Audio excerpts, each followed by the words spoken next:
Bonjour tout le monde, bonjour. On est très heureux cet après-midi pour faire cette petite vidéo avec mon frère Trésor, un frère dans la foi que j'aime énormément. Merci frère, c'est réciproque. J'ai une question qui pourra effectivement vous apporter des réponses, à vous qui vous posez des questions. Pourquoi tant de personnes dans le monde ainsi que nous-mêmes avons décidé d'abandonner la vie d'avant, la vie du péché pour suivre Jésus-Christ? Donc alors frère Trésor, je voudrais te poser la question sans plus tarder. Okay. Qui est Jésus-Christ et pourquoi tant de personnes comme nous, des millions de personnes dans le monde entier, ont décidé d'abandonner leur vie du péché, ont décidé d'abandonner les relations hors mariage, ou des gens qui étaient mariés ont décidé d'abandonner l'adultère, avoir des relations extra-conjugales? Pourquoi avons-nous décidé d'abandonner toutes ces choses, toute cette vie de péché pour suivre ce Jésus? Qui est d'abord Jésus et pourquoi nous avons abandonné? Quel est l'avantage? Quels sont les avantages de suivre Jésus-Christ? Bon, je répondrai simplement, Jésus, il est notre créateur. Comme la parole de Dieu le déclare dans le livre de Colossiens, à partir de Colossiens chapitre 1, verset 15, il nous dit, il est l'image visible de Dieu que personne ne voit. Le premier-né de toute la création, car en lui ont été créées toutes les choses. Donc ça veut dire que le Christ, il est notre Dieu, il est notre créateur. Et aussi, la même parole nous dit que Dieu est amour. Donc le Dieu que nous prions, notre créateur, il nous aime, il nous connaît, il connaît notre identité, il connaît l'identité de chacun d'entre nous. Et ce même Dieu-là veut notre bien. Donc lorsqu'il voit qu'il y a une erreur dans notre vie à cause du péché, parce que nous connaissons l'histoire du péché, Adam, Ève, et il vient nous solliciter, il vient nous tirer au fait du péché et de la mort pour nous donner la vie. Et pourquoi est-ce que nous abandonnons le péché? Pourquoi nous abandonnons le péché? Tout simplement parce que quand Jésus vient à notre rencontre, on découvre au fait l'importance de l'amour de Dieu. L'importance de l'amour de Dieu. On découvre l'importance de l'amour de Dieu. Donc Dieu vient, il touche notre cœur et il retire tout ce qui était mauvais, tout ce qui faisait de nous des personnes mauvaises, des gens qui vivaient dans le péché. Et il nous fait découvrir au fait l'amour véritable. Et à cause de cet amour véritable, on perd cette nature pécheresse et on entre dans sa présence. Et aussi, il nous donne une portion de sa personnalité et on a un profond désir de le suivre et d'abandonner tout ce qui est mal au fait. Donc Jésus, en gros, il est le Dieu que personne ne voit, mais qui s'est manifesté en chair pour venir nous libérer de l'étreinte du mal. De la tyrannie du mal. Voilà, c'est ça. Okay. Alors, j'espère que mon frère Trésor vient de répondre à vos préoccupations et que cette question va vous aider à rechercher davantage Jésus-Christ et à vouloir le connaître un peu plus pour ceux qui le connaissent et pour ceux qui ne le connaissent pas. J'espère que cette question vous amènera à partir d'aujourd'hui à rechercher Jésus-Christ et à lui demander vraiment de se révéler à vous comme il s'est révélé à nous. Alors, est-ce que tu as une question qui te taraude l'esprit et que je pourrais répondre par ça? Oui, ma question elle est simple. Elle est, lorsque l'on rencontre le Christ, quelle est la particularité des personnes qui ont rencontré le Christ? Leur particularité. Leur particularité. Alors, les personnes qui ont rencontré le Christ à la lumière des Écritures, le Christ, pendant sa vie terrestre, a rencontré différents types de personnes, des personnes de tous les secteurs d'activité. Il a rencontré Marc, je crois qu'il était collecteur d'impôts, oui. Luc était médecin, oui. Et Pierre était pêcheur. D'ailleurs, c'était dans sa lignée familiale, le travail de pêcheur, c'était le travail qui était vraiment dans lequel, en fait, qui se perpétue de génération en génération. Exact. Et lorsqu'il a rencontré Jésus pendant qu'il avait passé toute une nuit de pêche avec ses compagnons, oui. Sans pourtant prendre un seul poisson, Jésus est venu le rencontrer dans sa difficulté, après avoir passé cette nuit sans avoir pêché un seul poisson. Attends, on va aller doucement. Donc, oui. Au fait, le Christ est venu le trouver. Oui, dans son activité. Dans son activité. Et il était déçu. Et il était déçu parce qu'il a passé toute une nuit sans prendre un poisson. Voilà. Et Jésus est venu se révéler à lui pour lui dire que ce Jésus-là qui a créé tous les êtres humains et qui nous a donné la vie et pour lequel nous vivons, tout être humain a été manifesté sur la terre. Ce Jésus-là, il veut venir nous rencontrer parce que en Adam, tous les êtres humains, toute la race humaine était morte. Oui. C'est-à-dire qu'elle s'était séparée spirituellement. À cause du péché. À cause du péché. Okay. Et donc Jésus a été envoyé pour que chaque être humain désormais soit réconcilié avec Dieu. Parce que tous les êtres humains ont basculé dans le péché, ont reçu le péché à travers Adam, parce que tous les êtres humains étaient en Adam. Exact. Et de la même manière, le Seigneur a positionné également tous les êtres humains en Christ afin qu'ils soient sauvés. Pourquoi? Parce que de la même manière le péché est venu par une seule personne, Adam, de la même manière, toute la race humaine qui avait hérité du péché d'Adam reçoit aujourd'hui la vie par Jésus-Christ. Ah, Donc maintenant, c'est une décision maintenant qui est personnelle, c'est-à-dire que vous êtes né dans ce monde de parents naturels, mais à un moment donné, il vous faut faire la rencontre avec Jésus qui va vous réconcilier, afin de vous donner la vie éternelle, de manière à ce que cette vie-là, qui est la vie de Dieu, qui va venir en vous, lorsque le Saint-Esprit va venir en vous, lorsque vous allez accepter Jésus-Christ, cette vie-là va se poursuivre dans l'éternité. Donc c'est un choix personnel. Donc c'est un choix personnel, effectivement. Donc on a le libre arbitre. On a le libre arbitre. Dieu a dit dans le livre de Deutéronome qu'il met devant nous la vie et la mort, la bénédiction et la malédiction. Oui. Mais il nous suggère de choisir la vie afin que nous et nos descendants puissions bénéficier de la vie. Donc il est possible à vous qui nous suivez aujourd'hui, qui ne connaissez pas Jésus-Christ, comme moi, je ne connaissais pas Jésus-Christ. Beaucoup d'entre vous qui nous suivrez, vous m'avez connu par le passé. Le Arnaud du passé et le Arnaud d'aujourd'hui, je pense que vous avez remarqué qu'il y a un fossé. Je suis vraiment devenu une nouvelle créature en Christ. Je ne vais plus en boîte de nuit. J'avais des copines, j'avais des relations même avant par le passé, mais j'étais quand même esclave de la masturbation et de la pornographie. Et ma rencontre avec Jésus m'a délivré de toutes ces choses. Allons-y doucement, parce que là, tu as dit quand même quelque chose d'assez important. C'est vrai que de nos jours, il y a beaucoup de personnes qui sont sous la condamnation de ces actes. On est en train d'évoquer ici, on a parlé en l'occurrence de la masturbation. Quels sont les effets néfastes de la masturbation dans la vie d'une personne? La masturbation peut conduire à beaucoup de choses. Et parmi les conséquences de la masturbation, c'est que la masturbation ouvre les portes à des esprits d'impur, des esprits des eaux. Les personnes qui se sont souvent adonnées à la masturbation, très généralement, vous allez voir que c'est des personnes qui vont parfois rester longtemps sans vraiment avoir même envie ni aspirer au mariage. C'est-à-dire qu'ils vont multiplier les relations hors mariage, mais sans pourtant un jour aspirer vraiment au mariage. Ça, c'est une des conséquences de la masturbation.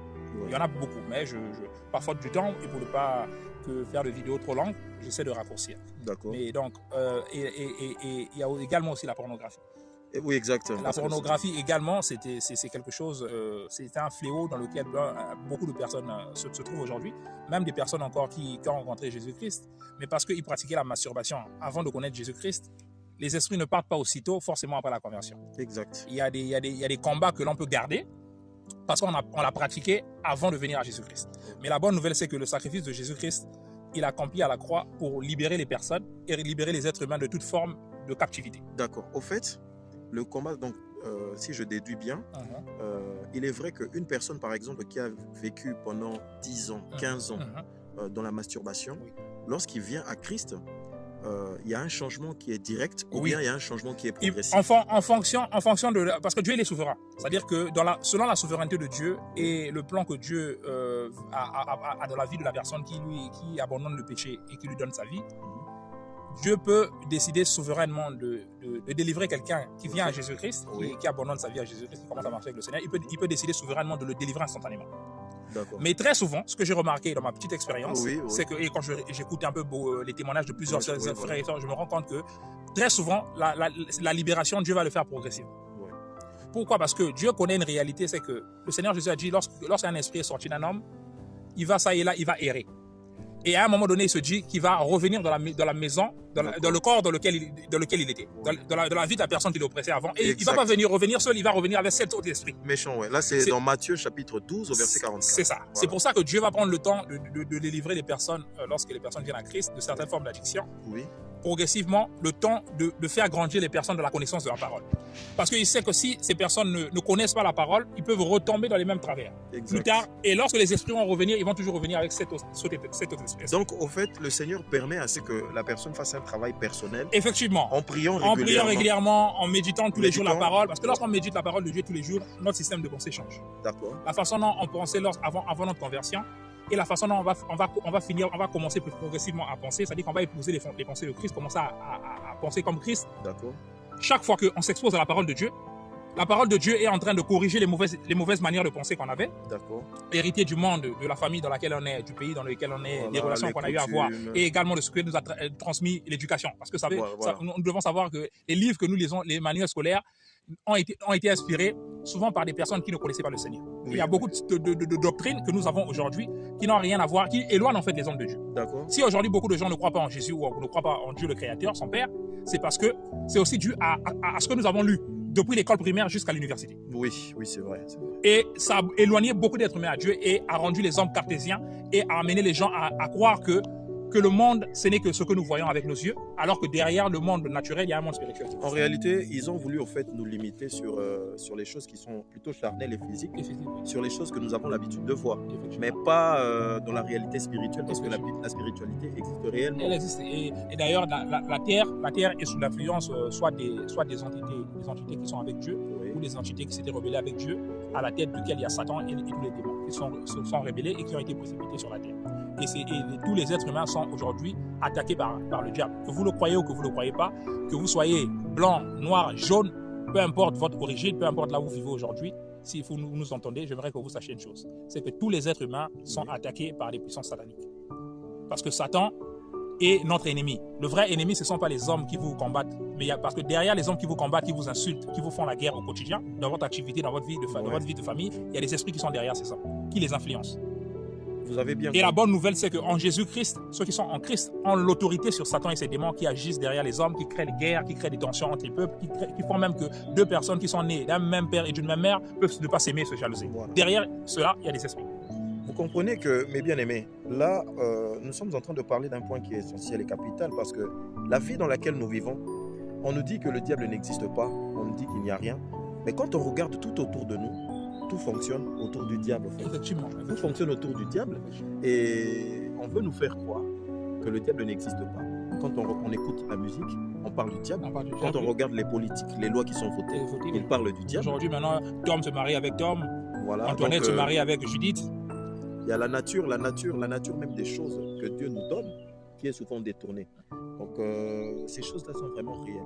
Alors, qu'est-ce qu'on peut dire aux personnes qui doutent de l'existence du diable?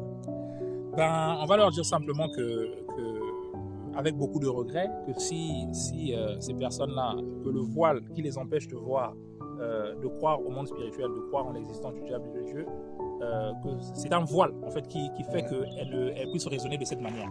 Ce ne sont pas vos propres pensées qui vous amènent à douter en l'existence de Dieu ou en l'existence du diable, mais c'est un voile que le diable a mis sur vous, que vous le croyez ou que vous ne le croyez pas, qui vous empêche de croire en la réalité du monde spirituel. Le monde dans lequel nous vivons est contrôlé par le monde spirituel. Et vous savez que dans une guerre, les personnes qui en paient le plus de frais, ce sont les civils. Oui. Ceux qui ont l'arme, qui ont été entraînés au maniement de l'arme, ils savent comment se défendre. Ce sont les civils qui payent. De la même manière, dans cette vie, si vous n'êtes pas en Jésus-Christ, vous êtes comme un civil. Parce que de l'autre côté, il y a des adorateurs du diable, des occultistes, des gens qui sont dans la franc-maçonnerie, des gens qui sont à la Rose-Croix, etc., qui ne croient pas en Jésus, mais qui connaissent les principes spirituels pour détruire les vies.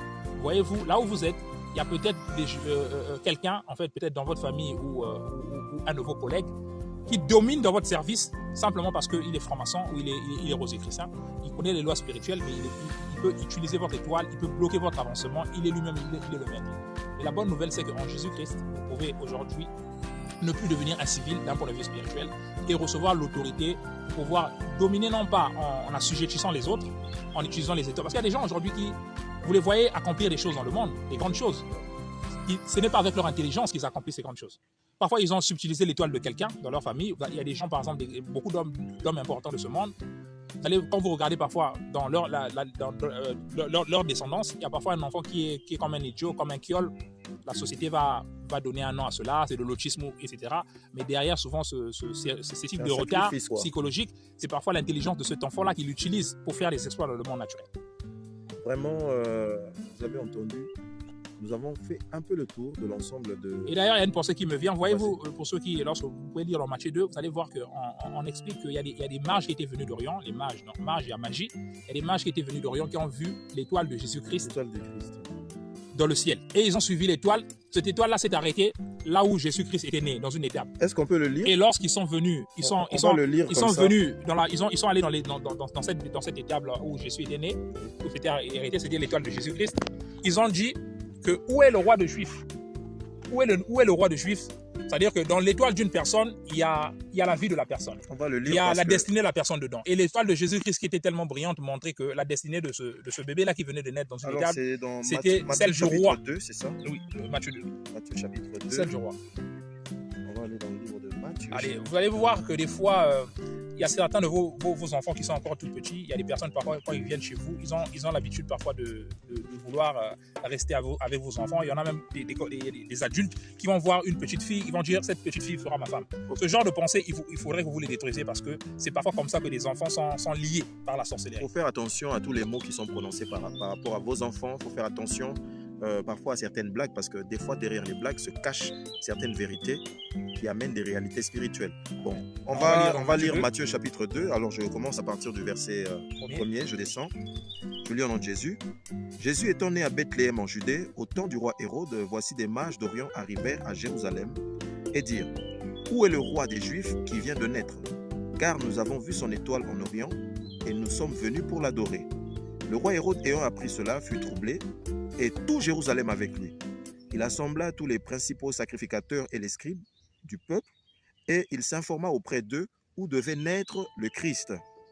Ils lui dirent: à Bethléem en Judée, car voici ce qui a été écrit par les prophètes. Et toi, Bethléem, terre de Juda, tu n'es certes pas la moindre entre les principales villes de Juda, car de toi sortira un chef qui paîtra Israël, mon peuple. On s'arrête là. On s'arrête là. Ouais, vous voyez, c'est des mages. Des mages, ce sont des magiciens. Des magiciens. Ce sont des occultistes. Ce sont des ils personnes ont vu l'étoile de Jésus-Christ depuis l'Orient. Voilà. Et ils ont suivi l'étoile. L'étoile les a menés là où Jésus était né. Et c'est de cette même manière, donc ça veut dire que c'est de la même manière que c'est les personnes qui sont dans les pratiques occultes, les choses qui sont cachées, les initiés dans ces sectes et autres. À la naissance de vos enfants, connaissent déjà l'avenir des enfants qui ont voir le monde spirituel, effectivement. Même un enfant qui est déjà qui est encore dans le ventre de sa mère, il peut voir l'étoile de l'enfant dans le monde spirituel. Alors mes bien-aimés, vous entendez bien ces choses, ça ne vient pas de nous, nous ne l'inventons pas. On vient de le lire ça a commencé avec le Christ et ça continue. Alors pour aujourd'hui, nous allons nous arrêter là. Et pour ne pas faire trop long. Nous allons continuer sur ces questions et nous allons travailler pour pouvoir éclairer encore un peu plus les enfants de Dieu sur les rencontres que vous pouvez avoir. Et la prochaine fois, nous parlerons aussi des villes là où vous habitez parce que l'ennemi a placé des éléments tout autour de nous. Mais c'est très important pour les enfants de Dieu d'être éveillés et de savoir où est-ce que je vais. La Bible déclare que la parole de Dieu est une lampe à nos pieds et une lumière dans nos sentiers. Donc si nous appartenons à Christ, nous devons savoir là où nous allons. Et si nous savons là où nous allons, nous ne tomberons pas. Parce que le Christ, il dit, je suis la lumière du monde. Celui qui me suit ne marchera pas dans les ténèbres. Donc voilà. En tout cas, je prie pour vous qui suivrez cette vidéo et qui n'êtes pas encore dans le Seigneur. Je prie que le voile qui vous empêche de voir le cas de l'évangile de Christ, que ce voile tombe maintenant dans le nom de Jésus-Christ. Au nom de Jésus-Christ. Et que les raisonnements qui rendaient l'évangile impénétrable dans vos cœurs, que ces raisonnements soient renversés dans vos cœurs maintenant au nom de Jésus-Christ. Recevez la libération et acceptez Jésus. Venez dans le royaume de Dieu et vos vies seront radicalement changées. Amen, amen, amen, amen. En tout cas, on bénit le Seigneur pour cette première édition. On se retrouve d'ici là. Soyez bénis dans la présence de Dieu. May God bless you. May God bless you. Amen. Ciao.